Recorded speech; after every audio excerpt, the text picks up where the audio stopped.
नाजरीन, आज हम बात कर रहे हैं रूल ऑफ लॉ की। वक़फ़े पर जाने से पहले हमने कहा था कि माहिर तलीम प्रोफेसर मोहम्मद यूसुफ सानी साहब हमें जॉइन करेंगे।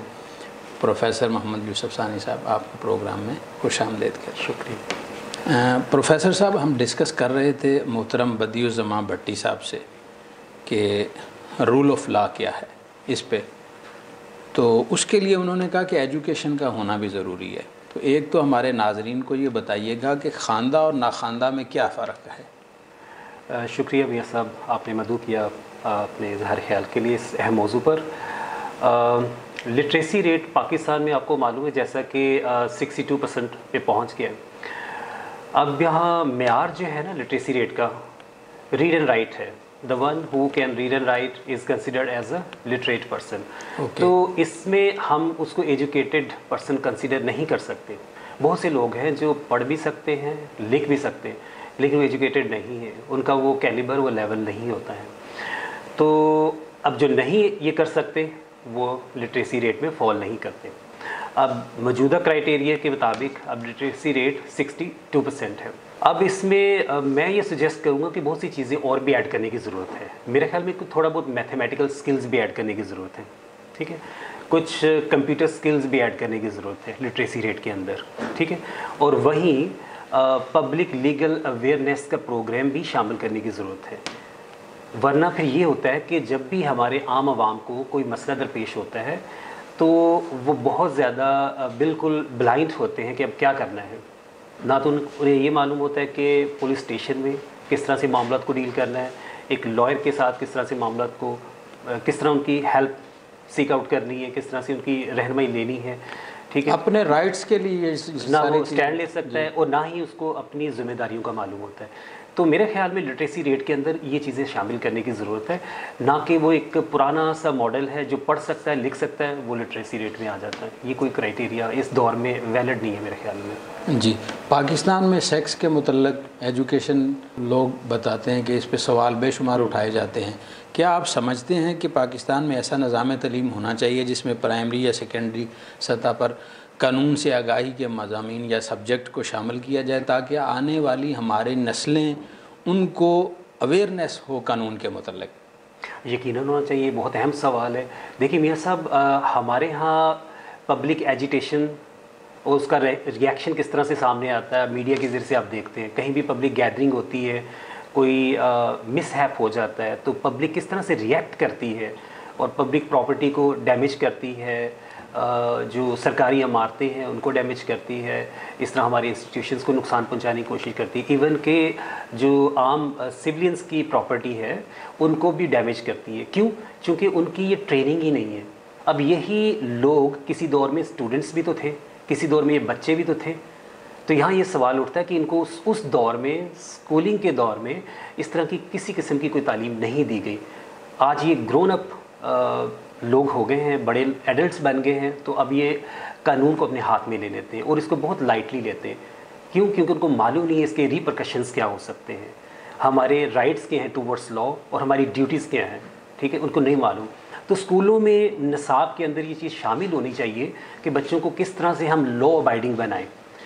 अपना जुडिशरी सिस्टम है उसके हवाले से जो बेसिक इन्फॉर्मेशन है, ज़रूरी इन्फॉर्मेशन है, हमारा अदालती निज़ाम कैसे काम करता है, कितनी अदालतें हैं, और इसके बारे में बच्चों को पढ़ाना चाहिए। फिर ट्रैफिक रूल्स के अलावा सिविक रूल्स भी पढ़ाना चाहिए, ठीक है। पब्लिक लीगल एजुकेशन बहुत ज़रूरी है बच्चों के लिए। और उससे भी पहले एक कदम, उससे पीछे एक कदम जाएं तो डिसिप्लिन सिखाने की ज़रूरत है। हमारे स्कूलों में जो सबसे बड़ी कंप्लेंट आती है वो डिसिप्लिनरी इश्यूज़ से रेलिवेंट होती है, बिहेवियरल इश्यूज़ से होती है कि हम तालीम तो बच्चों को देते हैं लेकिन हमारे इदारों में डिसिप्लिन नहीं होता। असातिज़ा बच्चों में डिसिप्लिन क्रिएट करने में नाकाम है। डिसिप्लिन के बाद फिर लॉ अबाइडिंग की तरफ हम सफ़र करते हैं। हम तो स्कूल्स में तालीम देते हैं, सिखाते कम है। हाँ, सिखाते कम है। यही बच्चे जब कॉलेज में आते हैं तो आपको देखें किस तरह वो दंगे फसाद करने की तरफ कितना माइल हो जाते हैं। उनको बिल्कुल नहीं मालूम होता कि इसका नुकसान क्या है। अगर हम अरेस्ट करेंगे तो इसमें क्या इसके रिपरकशंस हो सकते हैं, क्या इसके नताइज हो सकते हैं। तो मेरे ख्याल में पाकिस्तान में स्कूलों के अंदर एक ख़ास किस्म का प्रोग्राम डिज़ाइन करने की ज़रूरत है जिसमें ये सारी चीज़ें होनी चाहिए। कि बच्चों के राइट्स क्या हैं, उसकी ड्यूटीज़ क्या हैं, किस तरह से उसको पब्लिक लीगल अवेयरनेस दी जा सकती है। एक ख़ास किस्म का प्रोग्राम बना के निसाब में शामिल करना चाहिए। आपने पहले भी एक प्रोग्राम में कहा था हमारे साथ कि फिनलैंड के मॉडल को अडॉप्ट किया जाए यहाँ पर एजुकेशन का। जी जी। तो उसमें फिर ये ज़ाहिर है ये सारी चीज़ें फिर उसमें आ जाएंगी। हाँ एग्जैक्टली। अब ये सिर्फ बुक्स से या बुकिश किस्म का नॉलेज तो आप नहीं डिसेमिनेट कर सकते बच्चों को, रट्टे लगवाए, क्रैमिंग करवाई, फारिग किया, नहीं। आज के जो जदीद दौर के तकाज़े उसके मुताबिक होना चाहिए। उसमें एक लीगल अवेयरनेस भी बहुत शामिल है। अगर आप चाहते हैं कि इन दी लॉन्ग रन हम अपनी सोसाइटी में एक लीगल कल्चर पैदा करना चाहते हैं ताकि हमारे जो एडल्ट्स हैं मुआशरे में, चाहे वो बैंकर्स हैं, टीचर्स हैं, कुछ भी प्रोफेशंस बनते, वो लॉ अबाइडिंग हो, तो इसकी बुनियाद आपको स्कूलिंग के दौरान रखनी पड़ेगी। ऐसा नहीं हो सकता कि स्कूलिंग के दौर में आपने इग्नोर कर दिया, कॉलेज के दौर में ओवरलुक कर दिया, यूनिवर्सिटी से जब फारगुल तहसील हुए तो अब आप तवक्को कर रही हैं बड़े लॉ अबाइडिंग लोग होंगे। बहुत से लोगों को तो मालूम ही नहीं होता कवानीन के हवाले से कि अगर हम ये कोई स्टेप उठाते हैं तो क्या चार्ज हम पे लगेगा, इसके क्या नताइज भुगतने पड़ सकते हैं। ठीक है, इसकी वजह से फिर वो वकला हजरात से रब्ता करते हैं, और जिसमें फिर वकला हजरात की भी चांदी हो जाती है, क्योंकि वो इनकी लैक ऑफ अवेयरनेस से फ़ायदा उठाते हैं कि ये हम पे डिपेंड करते हैं। ठीक है, तो मेरे ख्याल में ये होना चाहिए।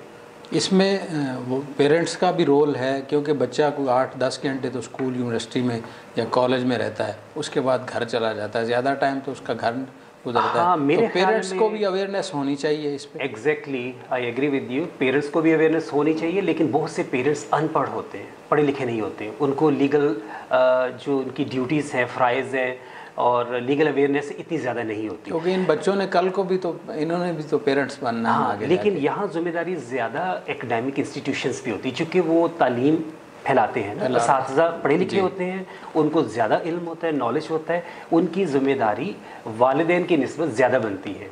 क्योंकि कुछ वालिदैन तो पढ़े लिखे हैं, कुछ बिल्कुल नहीं पढ़े लिखे, बिल्कुल ऐसे। तो इसलिए हर उस्ताद तो पढ़ा लिखा है ना, तो इसलिए तालीमी निज़ाम के अंदर एम्बेड करने की ज़रूरत है, उसमें इसको शामिल करने की ज़रूरत है। प्रोफेसर मोहम्मद यूसुफ सानी साहब, आप माहिर तालीम हैं, आप हमें ये बताइएगा कि क्या दुनिया में कोई ऐसे ममालिक हैं जहाँ पर तालीमी निज़ाम में कानून की बेसिक एजुकेशन दी जाती हो? यकीनन बहुत से ममालिक हैं। अभी मैं एक रिपोर्ट पढ़ रहा था, एक आर्टिकल पढ़ रहा था, उसमें ऑस्ट्रेलिया और इंग्लैंड का जिक्र था। इस हवाले से वहाँ प्रॉपर तरीके से लीगल अवेयरनेस बच्चों को दी जाती है प्राइमरी और सेकेंडरी लेवल पे। अच्छा, वहाँ एक इदारा है इंग्लैंड के अंदर, लीगल एड ऑर्गेनाइजेशन। वो क्या करते हैं कि स्कूलों में जाते हैं, वो डिफरेंट किस्म की एक्टिविटीज़ करवाते हैं बच्चों को, रोल प्ले, ड्रामेटाइजेशन के ज़रिए से उनको सिखाते हैं कि ये क्राइम्स है, ये प्रॉब्लम्स हैं जो आपके एज ग्रुप के बच्चों को फेस करनी पड़ सकती है, और अगर ऐसा हो तो फिर क्या इसकी लीगल इसके क्या चार्जेस हैं और क्या इसकी रेमेडीज़ हैं, क्या इसके रिपरकशंस हैं। इसके अलावा वर्कशॉप्स होती हैं, ट्रेनिंग वर्कशॉप्स होती हैं, सेमिनार्स होते हैं। सेमिनार्स में बच्चों के अलावा बच्चों के पेरेंट्स भी मदऊ होते हैं, ताकि उनको भी पता चले कि इस टाइप के ये प्रॉब्लम्स हैं, इश्यूज़ हैं, ठीक है, और इसके क्या नताइज हो सकते हैं। अब इससे ये होता है कि एक पूरी सोसाइटी जो है वो लॉ अबाइडिंग सोसाइटी बनना शुरू हो जाती है। तो इंग्लैंड और ऑस्ट्रेलिया इसकी बेहतरीन मिसालें हैं, जहाँ इस तरह की एजुकेशन अमली तौर पर सिखाई जाती है बच्चों को, सेकेंडरी और प्राइमरी और सेकेंडरी लेवल पे।